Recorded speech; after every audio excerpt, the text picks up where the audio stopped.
తప్పుడు ప్రచారాలు, అభూత కల్పనలు సృష్టించి ఆ నీడలో చంద్రబాబు గారి ప్రభుత్వం తప్పించుకోవాలని చూస్తున్నారు. ప్రతి విషయంలోనూ అలాగే చేస్తున్నారు. ఏమనుకుంటున్నారు? ఎవరు చూడట్లేదు అనుకుంటున్నారా? లేకపోతే చూసినా పట్టించుకోవట్లేదు అనుకుంటున్నారా? ఎవరు అడుగుతారులే అనుకుంటున్నారా? ఏమనుకుంటున్నారు మీరు అసలు ఇదంతా ఎందుకండి? నాదే అసలు ఒక పెద్ద ఉదాహరణ. గుడ్లవల్లేరు ఇవన్నీ పక్కన పెడితే నాదే ఒక పెద్ద ఉదాహరణ. నా కేసు తీసుకుంటే నా గురించే ఇప్పుడు నేను మాట్లాడుతున్నాను, ఎవరి గురించి సంబోధించట్లేదు ఇక్కడ. ఏ రోజునైతే జగన్మోహన్ రెడ్డి గారు నన్ను అధికార ప్రతినిధిగా నియమించారో, అనౌన్స్ చేశారో, ఆ రోజు నుంచి మానసికంగా ఎంత కృంగదీయాలో అంతా కుంగదీసే ప్రయత్నం చేస్తున్నారు. లోకేష్ ఫేక్ న్యూస్ ఫ్యాక్టరీ వాళ్ళు, తెలుగుదేశం పార్టీ కార్యకర్తలు, అమెరికాలో ఉండేటువంటి తెలుగుదేశం పార్టీ అభిమానులు, కొన్ని అయితే అఫీషియల్ తెలుగుదేశం పార్టీ హ్యాండిల్స్ నుంచే అసభ్యకరమైన మెసేజ్లు. ఆ పేపర్లు కూడా నేను మీకు ఇప్పుడు చూపిస్తాను సార్, ఒకసారి చూడండి. ఆ గ్రూప్ ఏంటండి? ఆంధ్ర రాష్ట్ర రాజకీయాలు గ్రూప్. ఆ గ్రూప్ లో చూడండి, నా నెంబర్ని అఫీషియల్ గా పెట్టేసి ఆ మెసేజ్ చూసారా మీరు? నేను నా నోటితో చదవలేను. ముంజని తగులుకోండి, బ్లడ్ దారలు కట్టాలా, చెవుల్లోంచి వేరేగా అనుకోవద్దు అంట. ఏంటండి అసలు ఆ పదజాలం? ఏంటండి ఆ మాటలు? ఇలాగా మీరు మాట్లాడుకునేది మీ గ్రూపుల్లో, మీ తెలుగుదేశం పార్టీ గ్రూపుల్లో మీరు మాట్లాడుకునేటువంటి భాష ఇలా ఉంటుందా? నాకు తెలీదు ఇప్పటిదాకా. ఇక తర్వాత చూడండి, ఆ రోజు నుంచి నాకు వచ్చేటువంటి మిస్ కాల్స్ అన్నమాట ఇవి. ఇంకెత్తడం మానేసా నేను అసలు. ఎన్ని కాల్స్ రోజుకి తక్కువలో తక్కువ 900 కాల్స్ అండి. అది తక్కువ. ఈ ఐకమత్యం చక్కగా నేరాలు చేసిన వాళ్ళని పట్టుకోవడంలో చూపించుంటే ఒక్క అమ్మాయి కూడా బలయ్యేది కాదు, ఒక్క తల్లికి కూడా కడుపుకోతుండేది కాదు. నిజంగా నాకు అనిపించింది, నేను మాట్లాడుతున్నా ఇవాళ. అలాగే చూడండి, అక్కడ మీరు చదవచ్చు, టెక్స్ట్ మెసేజ్లు అన్నమాట అవి. నాకు ఫోన్ ఎత్తవే, ఇంకా సైలెంట్ లో పెట్టేస్తాం కదా, ఫోన్ ఎత్తవే అంటూ మెసేజ్లు. ఇటుపక్క చూస్తే అసలు ఎవరో కూడా తెలియదు. మళ్ళీ అడ్వకేట్ అంట ఆయన, అదిగో చూడండి, జగదీష్ అడ్వకేట్ అంట. ఆ నెంబర్ కూడా చూడొచ్చు మీరు అక్కడ, 9441950333. డబ్బులు ఎంత తీసుకున్నావు, what happen to the amount, ఇది వాళ్ళు మాట్లాడేది. సార్ నెక్స్ట్ స్లైడ్కి వెళ్దా ప్లీజ్. సో చూడండి ఆ మెసేజ్ చూడండి ఒకసారి. అసలు నా భర్త గురించి మాట్లాడే హక్కు మీకు ఎవరిచ్చారు? నా ఫ్యామిలీ గురించి మాట్లాడే హక్కు మీకు ఎవరిచ్చారు? అంటే ఇంకా మీరు ఎంతవరకు వెళ్తారో అంతవరకు. ఎండ్ అనేది ఏముండదా మీకు అసలు? ఇంకా ఎడ్జ్ అనే పాయింట్ ఏముండదా మీకు? ఇంకా నోటికి ఎంత వస్తే అంత మాట్లాడడమేనా అసలు? నేను ఇక్కడ చాలా క్లియర్ గా నెంబర్స్ కూడా చెప్తున్నా చూడండి. ఈ నెంబర్ కూడా మీరు చూడొచ్చు, 9966929946. ఆ భాష చూసారా మీరు? ఇది చూడండి, పైసా శ్యామల ఎందుకు ఇలా మాట్లాడుతున్నావు, నీకెందుకు రాజకీయాలు, డూప్లికేట్ దానా, నాకెందుకు రాజకీయాలా? అవునా, తెలుస్తుంది ఎందుకో మీకు త్వరలో. కొంచెం జ్ఞానంతో ఆలోచించు, నువ్వేంటో 100 మందికి తెలుసు. నీ హోటల్ సీక్రెట్ ఓటమి ప్రభుత్వం వచ్చి 4వ నెల. అసలు ఏం మాట్లాడుతున్నారు? వాళ్ళు పెట్టేదానికి వాళ్ళకే ఒక్కోసారి నాకు అనిపిస్తుంది అసలు. అంటే ఇంకా అర్థం చేసుకునే వాళ్ళకైతే ఏమైనా చెప్పొచ్చు, ఇలాంటి వాళ్ళకి ఇంక మనం ఏం మాట్లాడతాం చెప్పండి? ఇవి వాళ్ళు పెట్టే మెసేజ్లు. నాకు ఒక అఫీషియల్ హ్యాండిల్ ఉంది ట్విట్టర్లో, జేపీఆర్ యువగళం. మన లోకేష్ గారి యువగళాన్ని స్ఫూర్తిగా తీసుకుని పెట్టినటువంటి పేజ్ అనుకుంటా అది. సో ఆ యువగళంలో డైరెక్ట్ గా ఇక్కడ చూస్తే నా నెంబర్ అలా పెట్టేశారు అంతే. పెట్టేసి this is just to bring this to your notice if you weren't aware, ఇది శ్యామల నెంబర్ అని పెట్టేశారనమాట. పాపం నాకు ఎవరో ఒక ఆయన మంచి వ్యక్తి, మేడం మీరు పోలీస్ కంప్లైంట్ ఇవ్వండి, ఇలా ప్రైవసీని భంగం చేస్తూ నెంబర్ పెట్టడం తప్పు ట్విట్టర్లో ఆర్ ఎనీ సోషల్ మీడియాలో అని చెప్పి పాపం ఎవరో ఒక ఆయన నాకు పంపించారు. ఇంకా అటుపక్క కూడా మీరు చూస్తే ఎన్ని మెసేజ్లు, ఆ నెంబర్స్ కూడా I really want to show the numbers. ఆ నెంబర్స్ ఏంటి?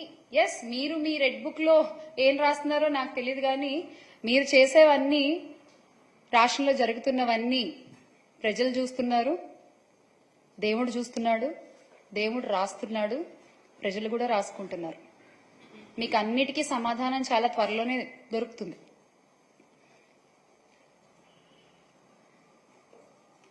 సో ఇది చూడండి, ఇది లేటెస్ట్ అన్నమాట, వెరీ న్యూ అప్డేట్ అనేది. ఏంటి? Audio leak. నేను అవంతి శ్రీనివాస్ గారితో నేను ఫోన్లో మాట్లాడిన ఆడియో లీక్. ఎంత ఫేక్ చేశారంటే పాపం, అంటే వాళ్ళకి నా గురించి సరిగ్గా తెలియదు అనుకుంటా, డీటెయిల్స్, పర్సనల్ డీటెయిల్స్ కొంచెం వర్కౌట్ చేసి చేయాల్సింది అదేదో.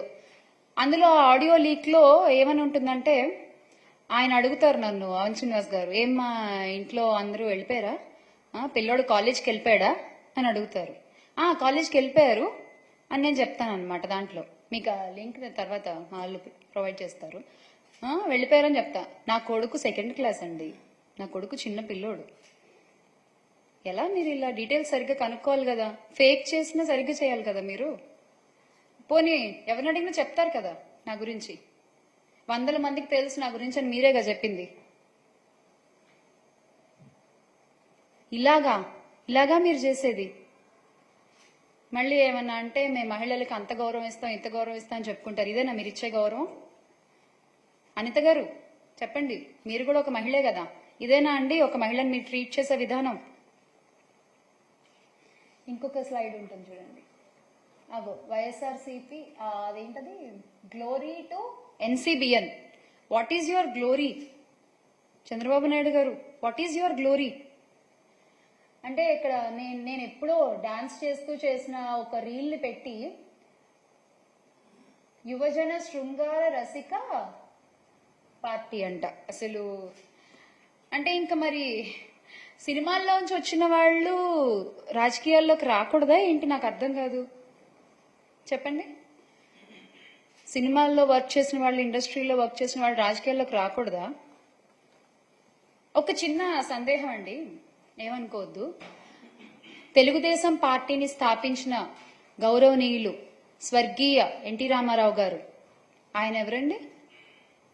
ఆయన ఇండస్ట్రీ పర్సనేగా, ఆయన ఒక నటుడేగా ముందు. ప్రజారాజ్యాన్ని స్థాపించిన చిరంజీవి గారు, ఆయన ఎవరండి? ఆయన ఒక నటుడే కదా. ఎందుకు ఇప్పటి మన డిప్యూటీ సీఎం గారు పవన్ కళ్యాణ్ గారు, ఆయన ఎవరు? ఆయన నటుడే కదా. అంటే అబ్బాయిలు వస్తే పర్వాలేదు, అబ్బాయిలు వస్తే సూపరు, అమ్మాయిలు వస్తే మాత్రం అంతకుముందు వాళ్ళు చేసిన ఇలా పోస్ట్ చేసేసి మీకు నచ్చినటువంటి టెక్స్టులు రాసేసి క్యాప్షన్లు పెట్టేసి ఇలా చేస్తారా మీరు? ఇది ఎంతవరకు కరెక్ట్ అండి? బాలకృష్ణ గారు, ఆయన కూడా ఒక నటుడే కదా. ఇప్పుడు బాలకృష్ణ గారు వాళ్ళ అబ్బాయి కూడా కొత్తగా మోక్షజ్ఞ గారు కూడా ఒక మూవీ చేస్తున్నారు. ఏమో ఇప్పుడు ఆయన సినిమాల్లో ఆయన వాళ్ళు ఉన్నారు కాబట్టి అబ్బాయిలు వాళ్ళందరూ గొప్పోళ్ళు. ఇప్పుడు రేపు పొద్దున్న మోక్షజ్ఞ గారి సినిమాల్లో పక్కన ఏ హీరోయిన్ చేసినా, వాళ్ళు ఏ పాటలు చేసి డాన్సులు చేసినా, అంటే హీరోయిన్ మరి పెడతారో పెట్టరో, మరి అమ్మాయిలు ఇలా డాన్సులు చేయకూడదు కదా. ఏంటండి అసలు? మీ పార్టీలోనే ఇంతకు ముందు జయసుధ గారు ఉన్నారు, జయప్రద గారు ఉన్నారు, కవిత గారు ఉన్నారు. అంటే వీళ్ళందరి వ్యక్తిత్వాల గురించి మీరేం చెప్పాలనుకుంటున్నారు? ఓహోహో, వాళ్ళు మీ పార్టీ వాళ్ళు కదా. Okay okay okay. సో మీ పార్టీలో ఉంటే ఓకే.